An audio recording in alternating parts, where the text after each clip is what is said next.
Mark me. I had said there is not a single unequivocal statement, not a single unambiguous statement in the complete Bible where Jesus Christ, peace be upon himself, says that I am God, or where he says worship me. If Jesus is God, I would like you to show me one verse, only one statement, anywhere in your Bible, any version of the Bible where Jesus says, I am God, or where he says, worship me. பொதுவாகவே இஸ்லாமியர்கள் இயேசு கடவுளால் தெரிந்து கொள்ளப்பட்டவர் அப்படின்னோ, கன்னியாகி இருந்த மரியாளுக்கு பிறந்தார்னோ, அவர் தேவனுடைய வார்த்தையா இருக்கிறார்னோ நம்புவாங்க. இதையெல்லாம் அவங்க பைபிள் பிரகாரம் நம்பினாலும் இயேசு கிறிஸ்து தேவனா இருக்கிறார் அல்லது அவர் கடவுளா இருக்கிறார் அப்படின்னு பைபிள் சொல்றத அவங்க நம்புவது கிடையாது. நீங்க முன்னாடி பார்த்த இந்த 2 வீடியோக்கள்ல இருந்த மாதிரி சில பிரபலமான இஸ்லாமிய மத போதகர்கள் இயேசு கிறிஸ்து தன்னை தேவன்னு எங்கேயும் சொன்னது கிடையாது, அவரை வணங்க வேண்டும்னு எங்கேயும் சொன்னது கிடையாது, பிற்காலத்துல வந்த கிறிஸ்தவர்கள் தான் அவரை கடவுளா மாத்திட்டாங்கன்னு சொல்றாங்க. இந்த கருத்து பல இஸ்லாமியர்கள் மத்தியில ஆழமா பதிஞ்சிருக்கு. அதனால அவங்க இயேசு கிறிஸ்து தேவன் இல்லைன்னு நம்பிட்டு, ஆனா இவங்க சொல்றதுல துளியும் உண்மை கிடையாதுங்கிறது அப்படிங்கிறது தான் நிதர்சனம். காரணம், இயேசு தன்னை பல முறை தேவன்னு சொல்லியிருக்கிறாரு, பல முறை அடையாளப்படுத்தி இருக்கிறாரு. அவைகளை பத்தி தான் இந்த வீடியோல நம்ம பார்க்க போறோம். எனவே இந்த வீடியோவை முழுசா பாருங்க, உங்களுக்கு பிரயோஜனமா இருக்கும். பைபிள்ல நிறைய இடங்கள்ல இயேசு தன்னை குறித்து பேசியிருக்கிறாரு. அதுல பல நேரங்கள்ல கடவுளுக்கு மாத்திரமே பொருந்தக்கூடிய குணாதிசயங்களை அவர் தன்னுடைய குணாதிசயங்களா சொல்வதை நம்மால கவனிக்க முடியும். உதாரணத்துக்கு யோவான் 10:30 இயேசு தானும் பிதாவாகிய தேவனும் ஒண்ணுதான்னு சொல்லியிருக்கிறாரு. அவர் தன்னை தேவன்னு சொன்னதை கேட்டு அங்கிருந்த யூதர்கள் அவர் மேல கல்லெறிய வராங்க. அதை பார்த்த இயேசு கிறிஸ்து தன்னுடைய வார்த்தையில, அதாவது தான் தேவன்னு சொன்னதுல மாறாம அதுல உறுதியா நிக்கிறத நம்மால பார்க்க முடியுது. அடுத்ததா யோவான் 14:6 இயேசு கிறிஸ்து நானே வழியும் சத்தியமும் ஜீவனுமா இருக்கிறேன், என்னை அல்லாமல் ஒருவனும் பிதாவினிடத்தில் வரான்னு சொல்லியிருக்கிறார். அதே மாதிரி பழைய ஏற்பாட்டுல ஏசாயா 42:8 கடவுள் என் மகிமையை வேறொருவனுக்கும் கொடைன்னு சொல்லியிருக்கிறாரு. ஆனா யோவான் 17:5 இயேசு இந்த உலகம் உண்டாவதற்கு முன்னாடியே கடவுளுக்கு இருந்த அந்த மகிமை தனக்கும் இருந்ததாக அவர் சொல்லியிருக்கிறார். அதாவது கடவுள் எனக்கு மட்டுமே உண்டு அப்படின்னு சொன்ன அந்த மகிமை, அதுல இயேசு கிறிஸ்து தனக்கும் இந்த உலகம் உண்டாவதற்கு முன்னாடியே அந்த மகிமையில பங்கு உண்டுன்னு சொல்றதன் மூலமா தான் கடவுளுங்கிறத நிரூபிக்க முயற்சிக்கிறத நம்மால இந்த இடத்துல பார்க்க முடியும். அதே மாதிரி மத்தேயு 11:27 பிதாவோடு கூட தனக்கு மட்டுமே ஒரு நெருங்கிய தொடர்பு இருப்பதாக அவர் சொல்லியிருக்கிறாரு. இந்த வசனங்கள் எல்லாத்துலேயும் இயேசு தன்னை வெறும் ஒரு தீர்க்கதரிசியா அடையாளப்படுத்தாம தன்னை கடவுளுக்கு இணையானவராகவும் கடவுளாகவும் அடையாளப்படுத்துறதை நம்மால பார்க்க முடியும். அடுத்ததா இயேசு தன்னை தேவன்னு சொன்ன வேறு சில வசனங்களையும் நம்ம பார்ப்போம். பைபிள்ல பழைய ஏற்பாட்டுல ஏசாயாவின் புஸ்தகத்துல 44:6 கடவுள் நானே முந்தினவரும் பிந்தினவருமா இருக்கிறேன்னு சொல்லியிருக்கிறதா சொல்லப்பட்டிருக்கு.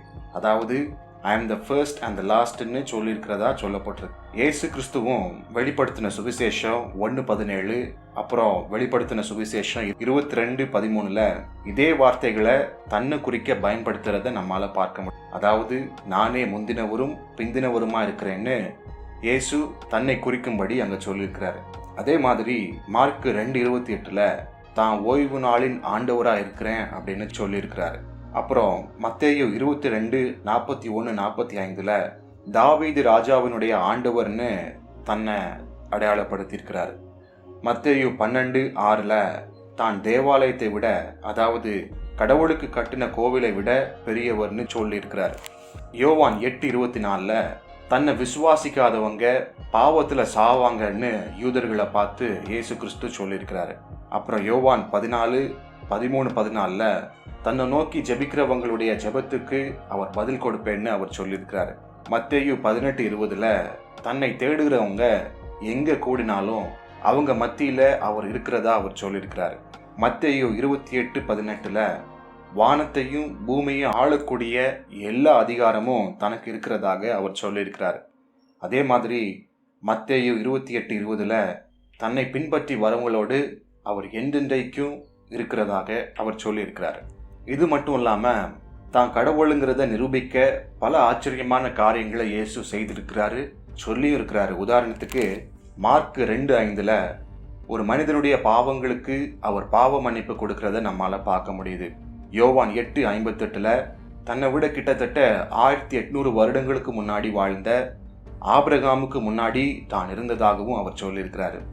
யோவான் 17:5 உலகம் உண்டாவதற்கு முன்னாடியே தான் இருந்ததாக அவர் சொல்லியிருக்கிறாரு.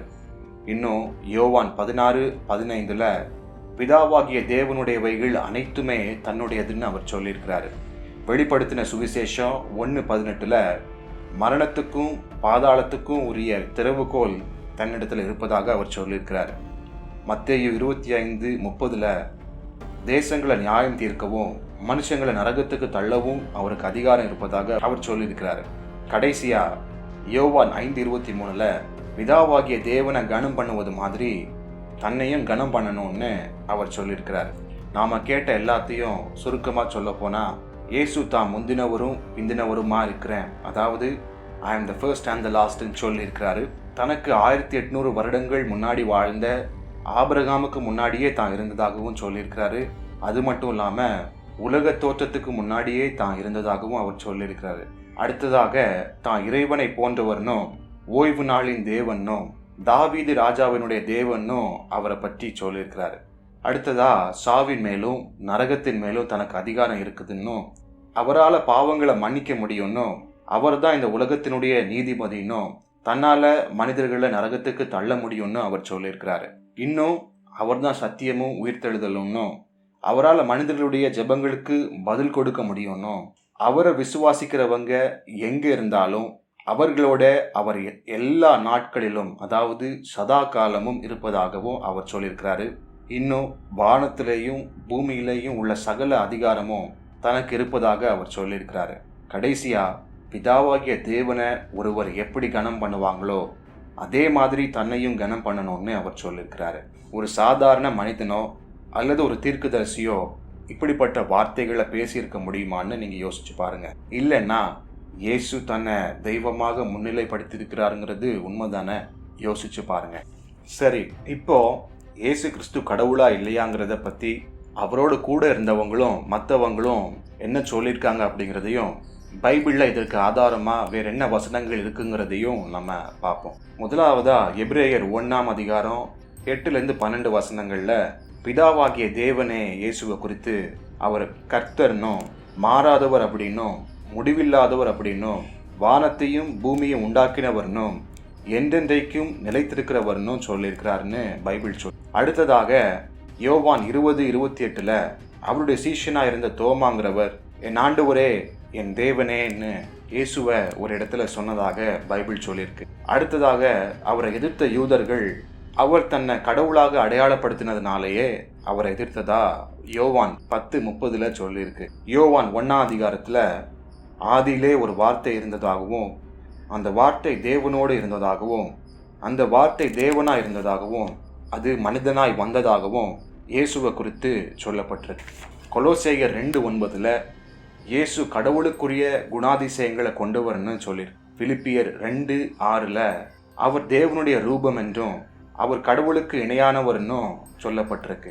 அதே அதிகாரத்துல 11 வசனத்துல பிதாவாகிய தேவனே இயேசுவுக்கு கர்த்தர்னு பெயர் கொடுத்ததாக பைபிள் சொல்லியிருக்கு. அடுத்ததா ரோமர் 9:5 இயேசு என்றென்றைக்கும் ஸ்தோத்திரிக்கப்பட்ட சர்வத்திற்கும் மேலான தேவன்னு சொல்லப்பட்டிருக்கு. கடைசியா 1 யோவான் 5:20 இயேசுவே மெய்யான தேவன்னு சொல்லப்பட்டிருக்கு. நாம இதுவரை பார்த்த வசனங்கள்ல இயேசு கிறிஸ்து தான் கடவுள்னும் தன்னை வணங்க வேண்டும்னு சொல்லியிருந்ததை பார்த்தோம். இதுக்கு ஆதாரமா அவருடைய சீடர்கள் சொன்னதையும் அவருக்கு எதிராக இருந்த யூதர்கள் சொன்னதையும் கடைசியா பிதாவாகிய தேவனே சொன்னதையும் நம்ம பார்த்தோம். இயேசு கிறிஸ்துவனுடைய பிறப்பின் போது அவரை வணங்கினாங்க, அவர் இந்த பூமியில வாழும்போது அவரை வணங்கினாங்க, அவர் உயிர்த்தெழுந்த பின்பும் பரலோகத்துக்கு போன பின்பும் அவரை மற்றவங்க வணங்கினாங்க.